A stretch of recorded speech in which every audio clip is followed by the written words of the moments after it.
미지근한 신앙이라는 제목으로 이 말씀을 같이 나눕니다. 미지근한 신앙이라는 제목입니다.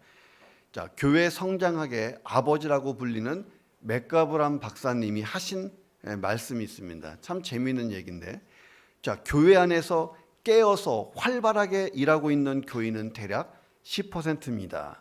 라고 하는 그 통계를 냈어요. 자, 그리고 살짝 잠자고 있는 사람이 80%입니다. 이렇게 얘기했어요. 그리고 아예 푹 주무시고 계시는 교인이 10%쯤 됩니다. 목회가 무엇일까요?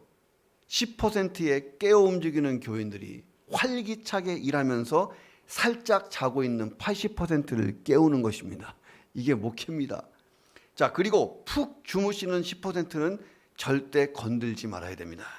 푹 자는 사람 10%를 깨우면 깨고 나서 신경질을 부립니다. 재밌는 얘기를 했어요. 이 맥가브람 박사님이 다 통계를 내보니까 교회 안에 미지근한 신앙을 가진 교인이 대략 80%다. 이렇게 얘기를 한 것입니다. 자, 아브라함 링컨이 남북전쟁을 할 때 일어났던 일이에요. 남군과 북군, 이게 경계선에 딱 난카스타라고 하는 마을이 딱 위치하고 있었습니다. 자, 이 마을이 불안했어요. 언제 누가 쳐들어올지 진짜 모르는 상황이야. 그래서 마을 사람들이 다 마을회관에 모여서 의논했습니다. 우리가 비상시를 대비해야 됩니다. 언제 북군이 쳐들어올지, 언제 남군이 쳐들어올지 우리가 모르지 않습니까? 어떻게 하겠습니까? 우리가 위에는 북군의 옷을 입고 있읍시다. 밑에는 남군의 옷을 입고 있었으면 좋겠습니다. 갑자기 북군이 팍 쳐들어오면 우리가 이 북군의 옷을 입은 것을 보고 우리를 살려줄 것입니다. 그런데 또 남군이 쳐들어오게 되면 우리가 남군의 옷도 입고 있으니까 우리를 살려줄 것입니다. 자, 그렇게 해서 그들이요, 위에는 북군의 옷을 입고 밑에는 남군의 옷을 입었다는 거예요. 큰일 났어요. 북군이 쳐들어왔어요. 남군의 아래 옷을 입은 것을 보고 다 잡아들였습니다. 거꾸로 남군이 쳐들어왔어요. 북군의 위에 옷을 입은 것을 보고 다 잡아들였다는 얘기예요. 이게 이것도 저것도 아닌 이 중간은 참 안 된다 하는 이야기를 해주고 있습니다. 자, 라오디게아 교회가 어떤 교회였냐? 이것도 저것도 아닌 교회였다 하는 거예요. 이것도 저것도 아닌 교회. 그러니까 예수님이 라오디게아 교회를 향해서 이렇게 말씀하십니다. 내가 너의 행위를 잘 알고 있다. 너가 차갑지도 않고 뜨겁지도 않다. 너가 차라리 차갑든지 뜨겁든지 둘 중에 하나를 하기를 내가 참 원한다. 너가 이같이 미지근해서 뜨겁지도 않고 차갑지도 않으니 내 입에서 너를 토해버리고 싶다. 와, 이게 아주 무서운 말씀 아니에요. 너무나 혹독한 꾸지람을 지금 라오디게아 교회에 하셨다는 것입니다. 그러니까 요한계시록에 보면 2장과 3장이 소아시아에 있는 당시에 정말 유명한 7교회에 주신 예수님의 말씀이 기록되어 있습니다. 그러니까 요한이 밤모섬에서 예수님께 들은 이야기를 그대로 전한 거예요. 7교회, 대표적인 7교회. 근데 7교회 중에 어떤 교회는 칭찬만 받았어요. 처음부터 끝까지 칭찬. 또 어떤 교회는 칭찬했다가 꾸지람 나왔다가 칭찬으로 끝나는 교회도 있습니다. 그런데 딱 2교회만 꾸지람을 받았어요. 처음부터 끝까지 계속 꾸지람. 하나는 어떤 교회냐면 이 사대라고 하는 교회고, 또 한 교회는 오늘 본문에 나온 라오디게아 교회가 처음부터 끝까지 혼나기만 했습니다. 근데 이 2교회의 별명이 있어요. 별명. 사대 교회의 별명이 뭐냐? 죽은 교회. 죽은 교회. 자, 라오디게아의 이 교회, 라오디게아 교회의 별명은 뭐냐? 미지근한 교회. 둘 다 별명이 있었다는 거예요. 처음부터 끝까지 혼만 난 교회. 자, 이 라오디게아라고 하는 지역은 우리가 터키를 가보면 북쪽에 히에라볼리라고 하는 지역이 있고 저 남쪽에 골로새가 있습니다. 그 중간에 딱 낀 지역이 라오디게아예요. 저 북쪽에 있는 히에라볼리 온천입니다. 아주 유명한 지역이에요. 자, 히에라볼리의 오늘날의 지명은요, 여러분이 잘 알고 있어요. 히에라볼리는 몰라도 이건 알아. 파무칼레예요. 파무칼레. 안 가보셨으니까. 나도 안 가봤어. 그러니까 이제 뭔 말인가 하는데, 하얀 석회 언덕으로 유명한 파무칼레, 1988년 세계유산으로 지정된 유명한 온천지교. 그림 딱 보시면 이제 딱 이해가 됩니다. 많이 봤죠, 이 그림? 당시에 로마 황제들이 히에라볼리에 와서 이 석회수 온천을 즐기면서 목욕을 했다고 하는 기록이 많이 있습니다. 자, 히에라볼리에서 뜨거운 물이 막 솟아나요. 막 솟아나서 이게 밑으로 쫙 내려갑니다. 내려가다가 라오디게아 근처에 오면 이 석회가 많이 섞인 미지근한 물로 바뀌어요. 미지근한 물. 자, 그러다가 계속 흘러가가지고 저 남쪽에 있는 골로새까지 가면 이게 또 차가운 물로 싹 바뀌어 버립니다. 예수님이 그 지명을 보시면서 빗대어서 얘기한 거예요. 히에라볼리의 뜨거운 물 쓸모 있습니다. 어디에 쓰냐면 목욕할 때 써요. 골로새의 차가운 물 쓸모가 있습니다. 언제 쓰냐면 시원한 물로 목욕할 때 쓰는 거예요. 차가운 물, 뜨거운 물 둘 다 이 쓸모가 있다는 것입니다. 근데 이 라오디게아의 미지근한 물은 아무짝에도 쓸모없는 물이 돼버렸다는 것입니다. 자, 석회가 섞인 미지근한 물을 사람들이 마시다가 구역질 나서 토해버리는 일들이 종종 있었어요. 그러니까 예수님도 토하여 버리리라 했을 때 우리는 느낌이 없던데 그들은 이 석회물 먹고 왁 하는 그 장면이 딱 생각났을 거예요. 라오디게아 교회의 신앙이 주변 환경과 너무나도 닮았다. 뜨겁지도 않고 차갑지도 않고 뜨거운 것과 차가운 사이에 낀 미지근한 상태.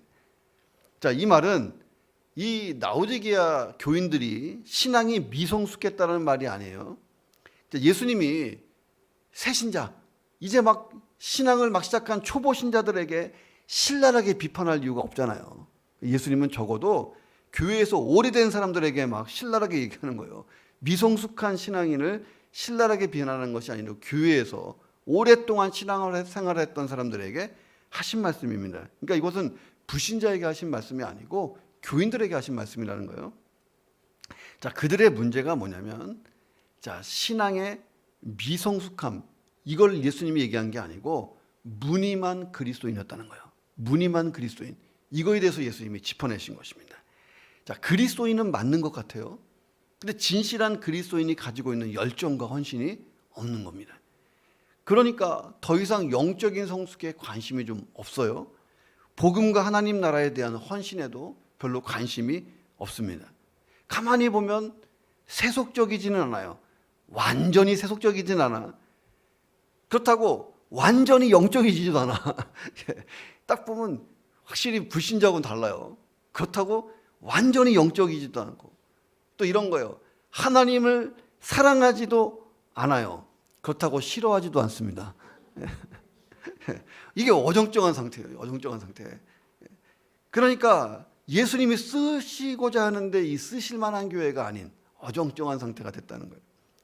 라오디게아 교인들이 날마다 외치는 구호 하나가 있어요. 그게 뭐냐면 이대로예요.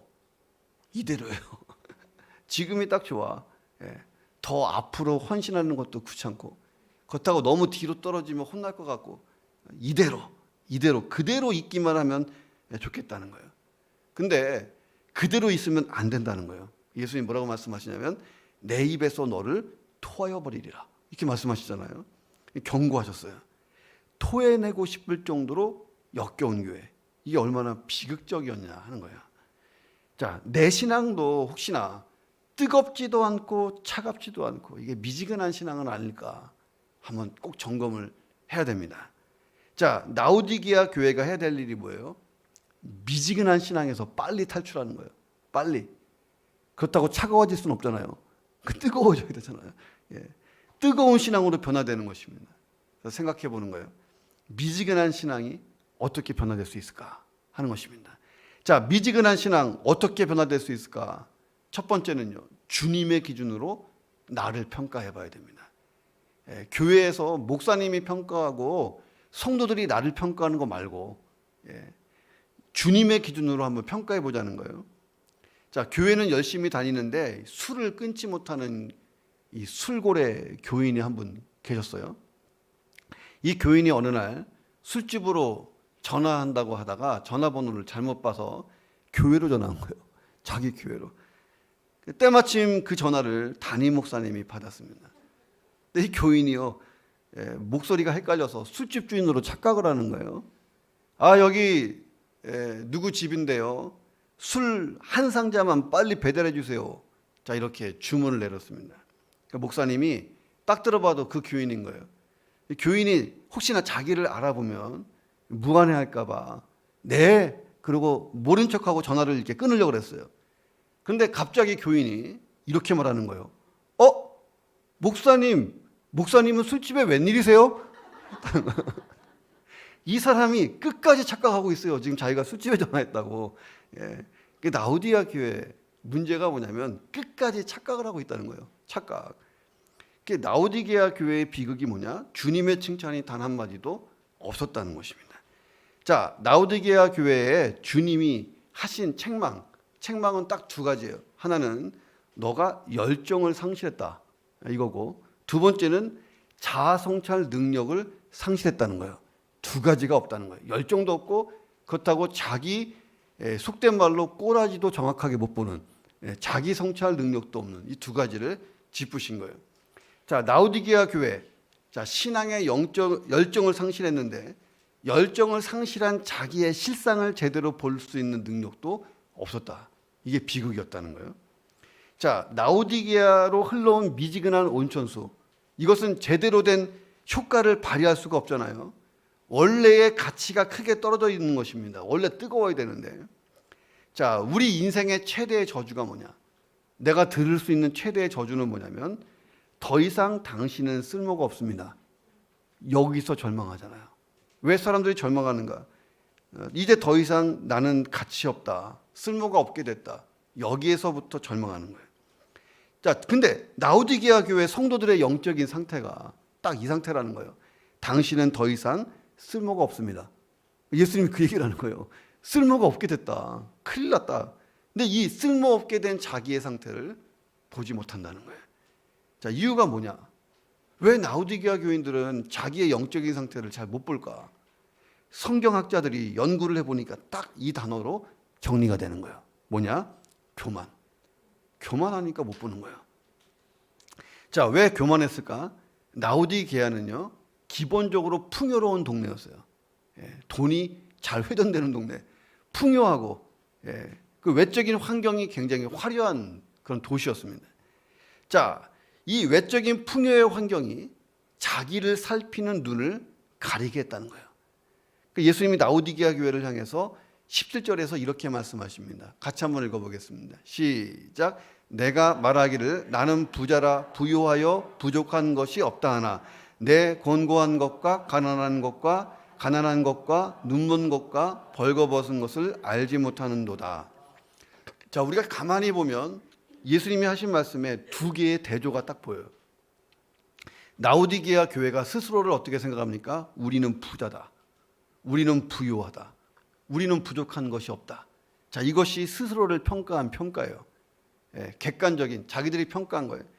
그런데 주님은요, 그들을 어떻게 평가합니까? 너희는 곤고하다, 가련하다, 가난하다, 눈멀었다, 벌거벗었다 라고 평가를 하잖아요. 이 두 개가 완전히 이 대조가 됩니다. 자, 그러면 라우디게아 지역이 뭐 하는 데였냐면, 자, 소아시아의 내륙과 바다로 나아가는 관문 에베소를 연결하는 교통의 요충지였다는 거예요. 에베소로 가야 지중해로 쭉 나갈 수 있거든요. 근데 그 에베소로 가는데 다 통과를 해야 되는 지역이 라우디게아. 당연히 무역이 발달할 수밖에 없잖아요. 자, 그리고 그 당시에 유니클로가 있었다니까. 양모산업. 그 당시에 양모산업 이거 다 끌어안고 있었던 데가 라우디게아. 라우디게아에서 나오는 옷은 최상품이었습니다. 웬만한 갑부 아니면 이 옷 많이 입기 힘들어요. 체인점이 막 쫙 있었던. 또 금융업이 발달해 있었습니다. 많은 은행이 있었어요. 시민들은 부유하고 자유분방한 사회 분위기가 있었습니다. 상당히 민주적이었다는 거예요. 자, 라우디게아 교회는요, 외부의 핍박도 없었어요. 상당히 로마가 봐주는 지역입니다. 그래서 기독교에 대한 핍박이 거의 없었습니다. 경제적인 어려움도 없이 신앙생활합니다. 자, 그런 최적의 조건이 기독교 역사에 몇 번이나 있었겠어.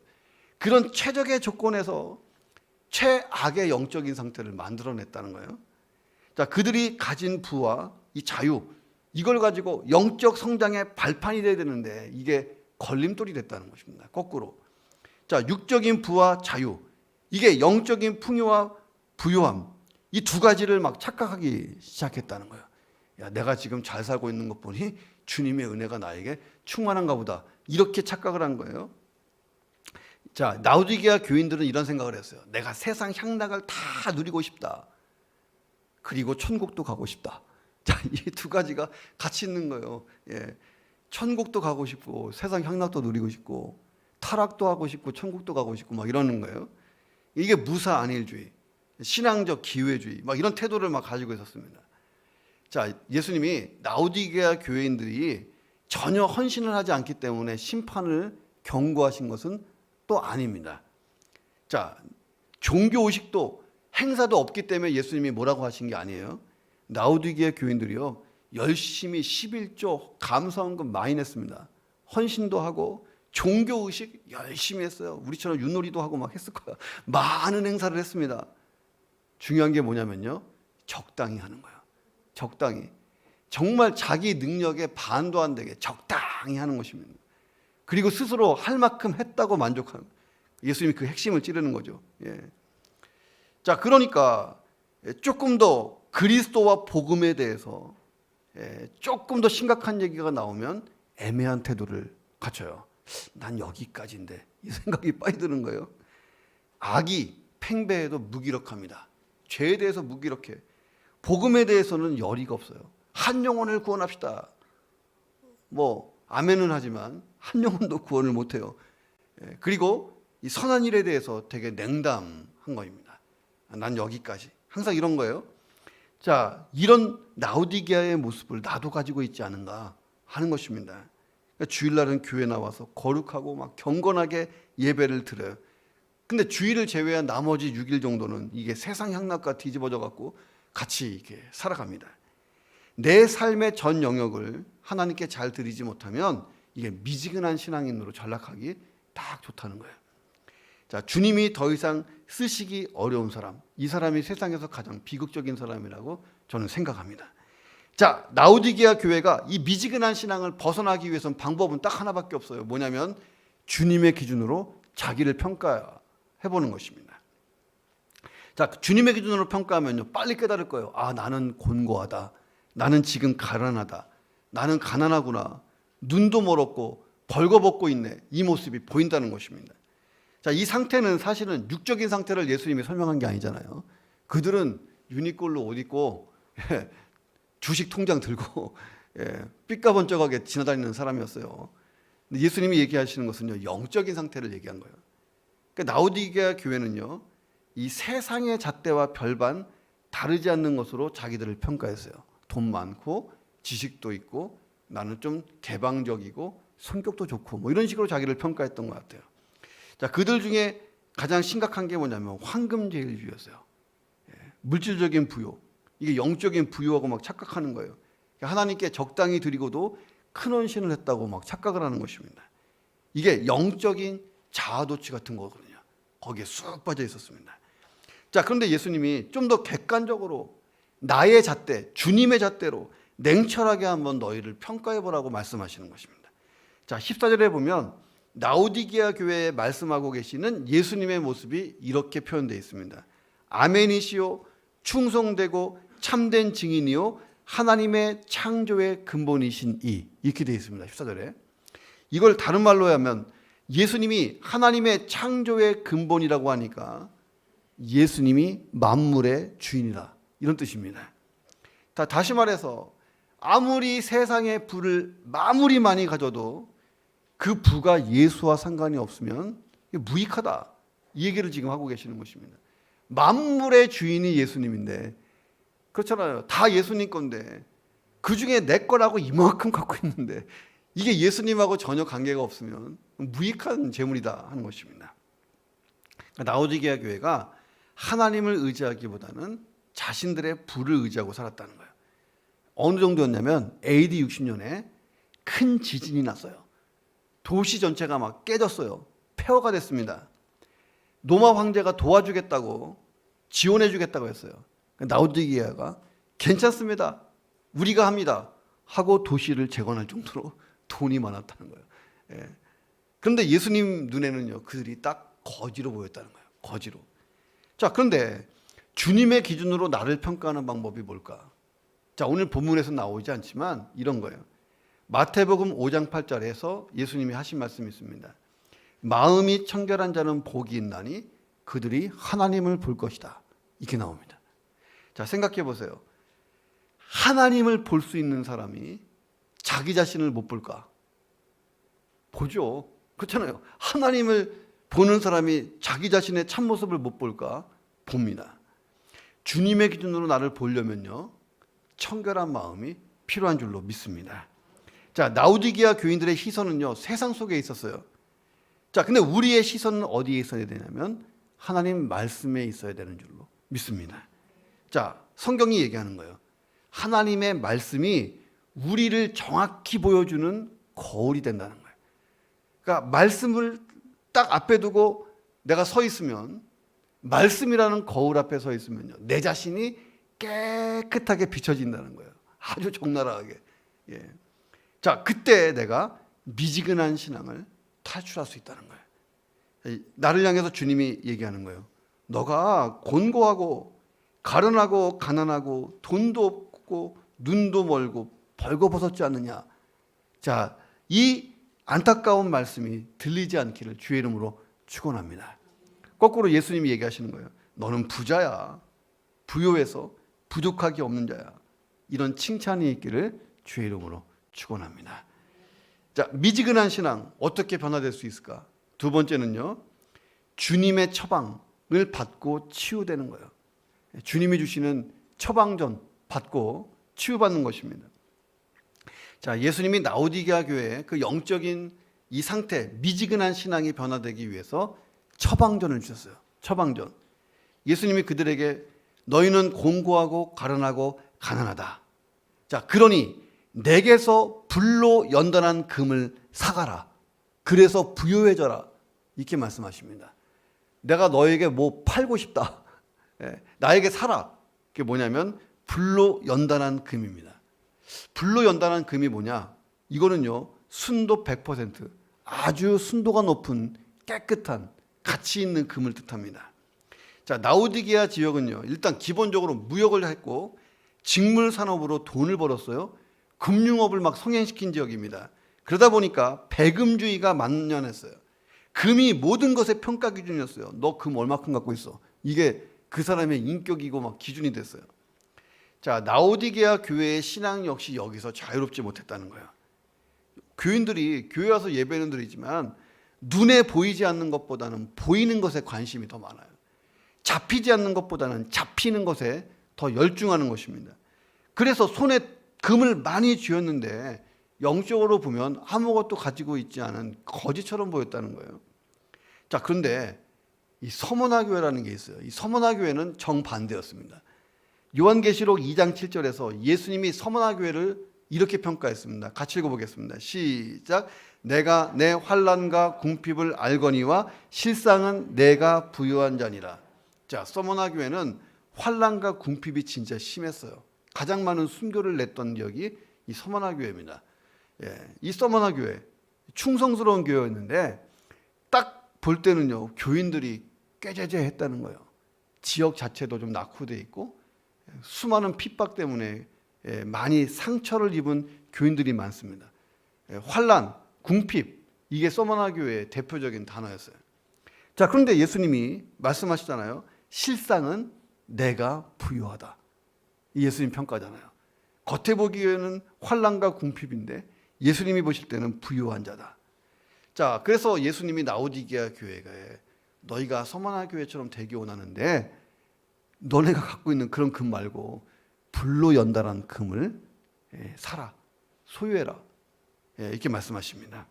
지금 손에 쥔 금 말고 다른 금을 구하라는 거예요. 중요한 게 뭔지 아십니까? 공짜예요. 가져가라는 거예요. 이 금을 어디서 얻을 수 있을까? 예수님 말씀하시잖아요. 내게서 사가라고.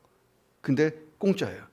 그 라오디게아 교회는 지금 예수님과의 관계를 다시 정립해야 됩니다. 어떻게? 예수님의 가신 길로 가야 돼. 자기 십자가를 잘 지고 가야 됩니다. 자, 그러면 예수님이 가시는 그 길로 걸어가면 바로 예수님이 주시는 게 뭐냐면 불로 연단한 금을 준다는 거예요. 자, 이것은 불순물이 제거된 아주 정결한 금입니다. 영적으로 보면 정결한 상태예요. 자, 예수님의 길로 가면서 헛된 가치로 가득한 신앙, 이게 참된 가치로 가득한 신앙으로 변하기 시작한다는 거예요. 자, 이런 유머를 제가 가끔 하잖아요. 한 성도가 예수님께 드리고 싶어서 세상을 떠날 때 보따리 들고 천국 간 거예요. 천국 문 앞에서 베드로가 말리잖아요. 그 보따리는 버리고 가라고. 근데 이 보따리는 예수님 선물이라고. 보따리 검색 좀 하자고. 딱 보니까요, 다 황금이에요. 예수님께 드릴 황금이 여기 있습니다. 이렇게 말을 한 거예요. 베드로가 얘기했잖아요. 참 안타깝습니다.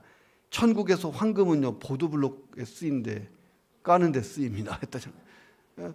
들어가 보시면 알겠지만 길바닥이 다 금입니다.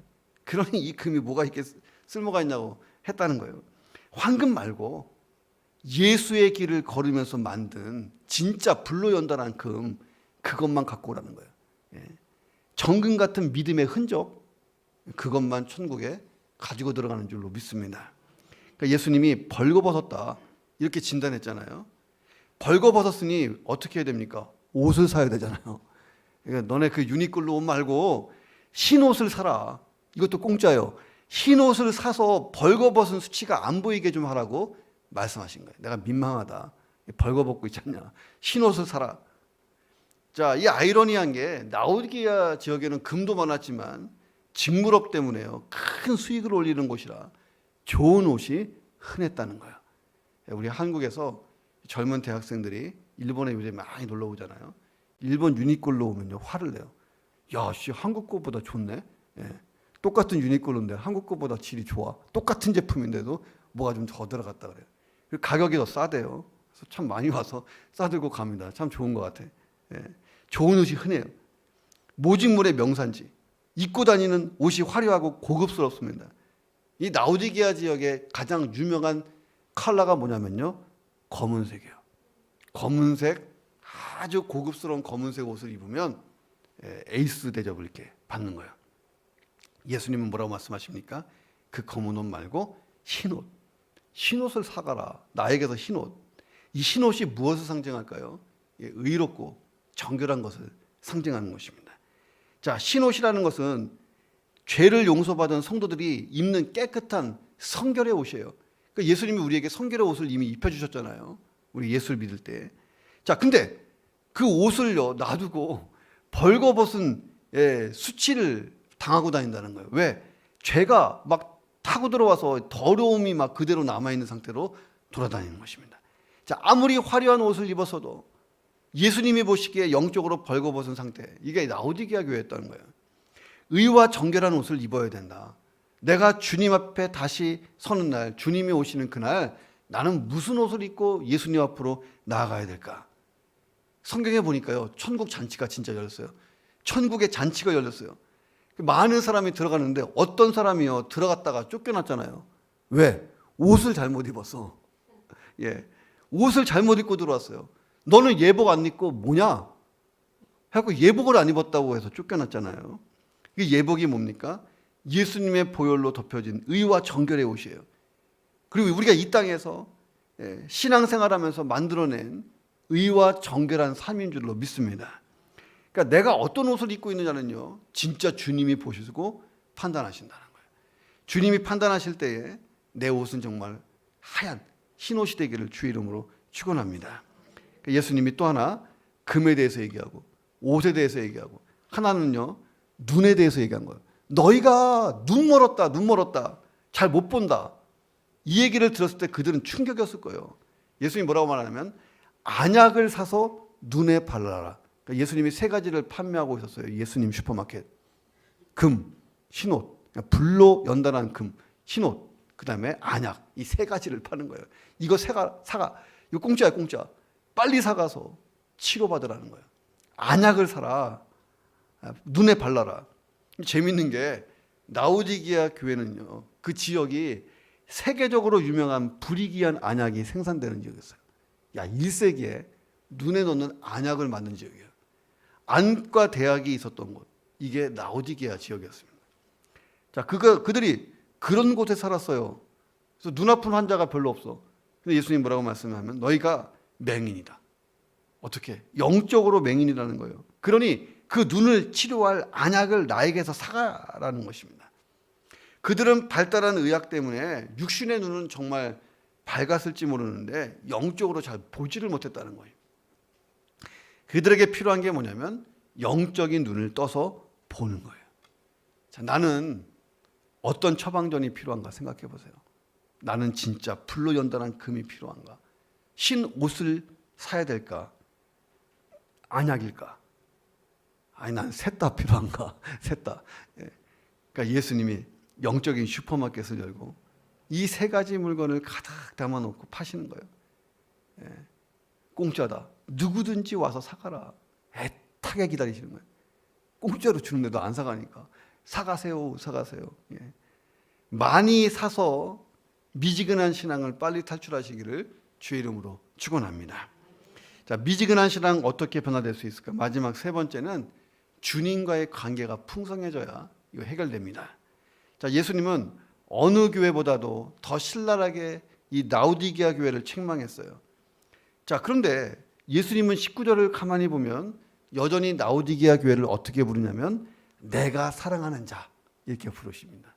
신랄하게 얘기하시면서도 내가 사랑하는 자 이렇게 부르셔요. 자, 한 번 택하신 자기의 백성, 한 번 구원한 사람을 끝까지 포기하지 않는 주님의 열정이 그대로 묻어난 이 대목이 내가 사랑하는 라오디게아 교회. 신랄하게 얘기해놓고도 그렇게 말씀하세요.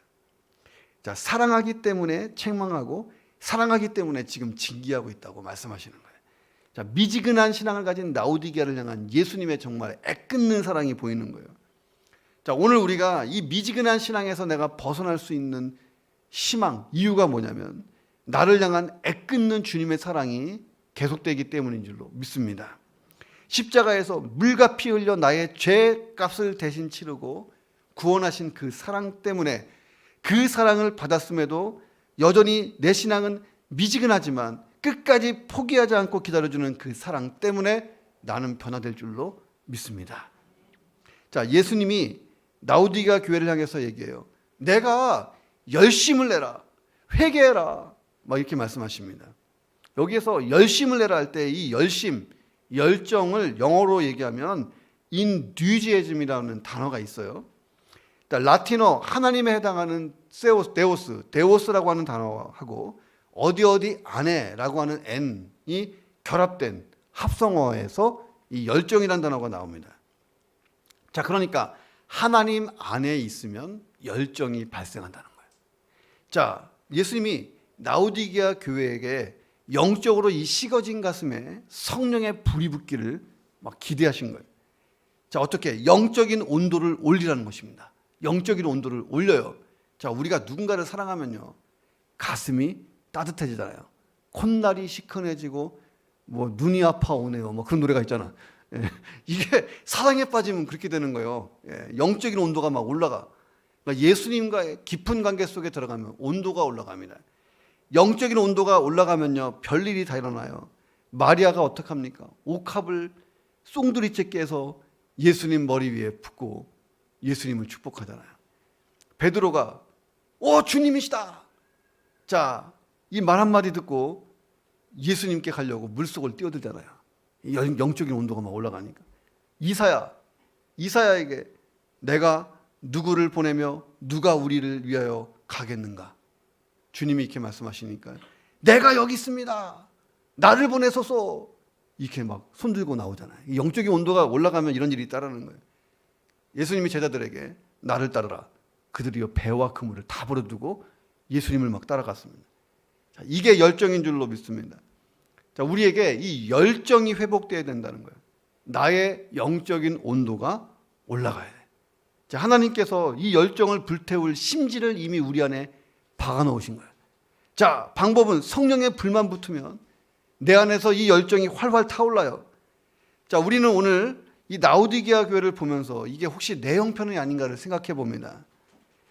나의 영적인 온도는 지금 몇 도일까? 36.5도는 넘어야 되잖아요. 타올라야 돼.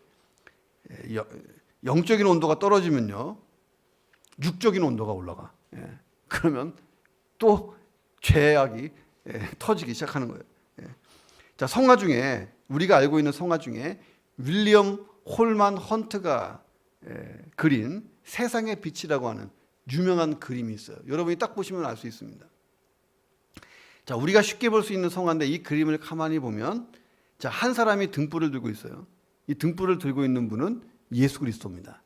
자, 근데 그 앞에 문이 있는데 이 문이 오랫동안 굳게 닫혀져 있습니다.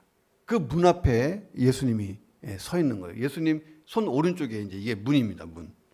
그 문 주변을 가만히 보면 덩굴이 있어요. 덩굴. 덩굴이 막 아무렇게나 막 이렇게 늘어져 있습니다. 이 문은 오랫동안 닫혀 있었다 하는 것을 시사해 주고 있습니다. 근데 이 그림을 가만히 보면 문 바깥쪽에 손잡이가 없어요. 손잡이. 문을 열 수 있는 손잡이가 없다는 거예요. 자, 그러니까 이 집은 등불을 들고 들어가려고 하지만 손잡이가 없기 때문에 안에서 열어주지 않으면 들어갈 길이 없는 그런 집이라는 거예요. 안에서 열어야 돼요. 그런데 이 그림을 가만히 보면 문 밖에 예수님이 24시간 서 있습니다. 자, 문만 열리면 빛이 어두움으로 쑥 들어가는 것처럼 온통 밝아질 텐데 문이 안 열리는 거예요. 예수님이 라오디게아 교회에 이렇게 말씀하십니다.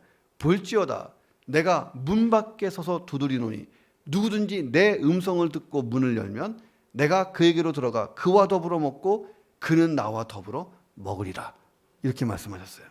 당시 라오디게아 교회와 풍성한 교제를 나누시기를 원하시는 예수님이 정말 애절하게 초청하는 것입니다. 나하고 좀 만나자 하시는 것입니다. 자, 나도 이 사람들처럼 예수님을 문 밖에 서 계시도록 오랫동안 놔두고 계지는 않는가 생각해 보는 거예요. 자, 내가 신앙생활을 잘 관리하지 않으면요, 주님과의 관계가 영원히 끊어지거나 하지는 않습니다. 우리 천국 가는 데는 문제 없어요.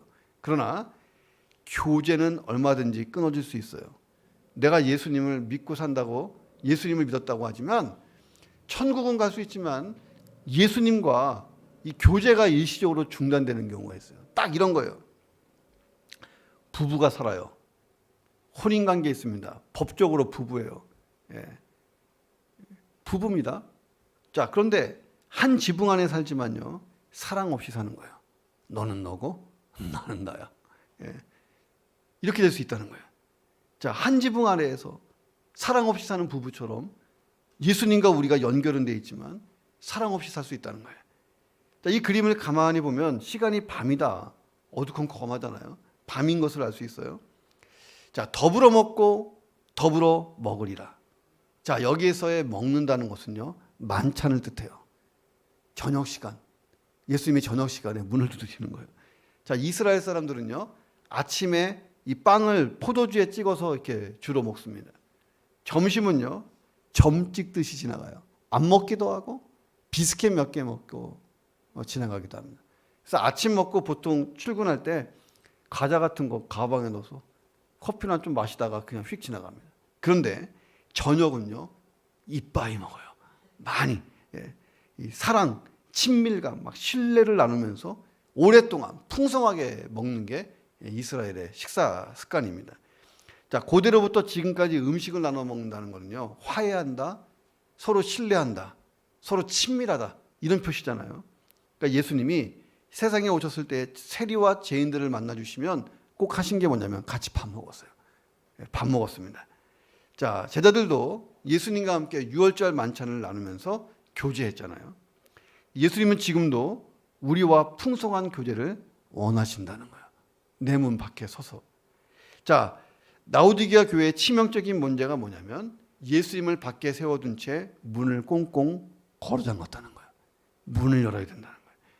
예수님을 믿는다고 하지만 그들의 삶에 진짜 예수님은 안 계셨다는 거예요.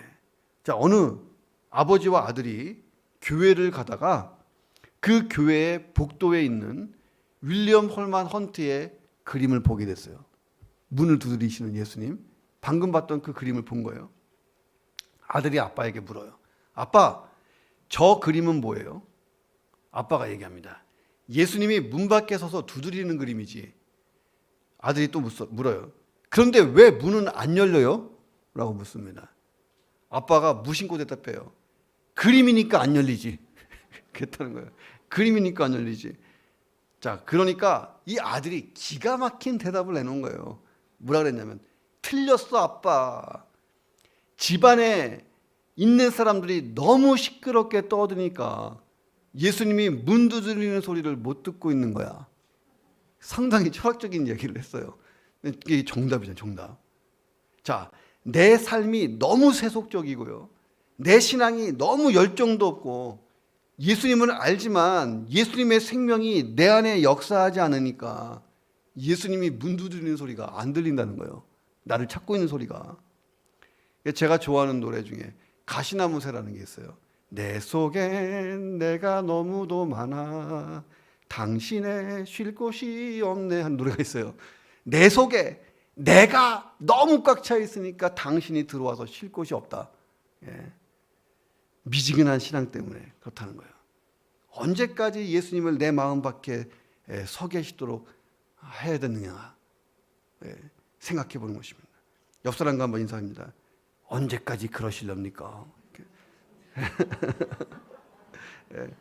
자, 내게 이 풍성한 것을 막 주고 싶어서 이 저녁 식사 같이 하려고 따뜻한 막 사랑을 좀 나누자고 문을 막 두드리고 있는데 문만 열면 이게 이 풍성한 교제가 막 열리는데 문을 여시기를 주님의 이름으로 축원합니다.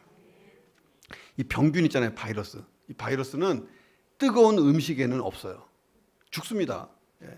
차가운 음식에도요 없어요. 죽어요. 냉동 다 죽잖아요.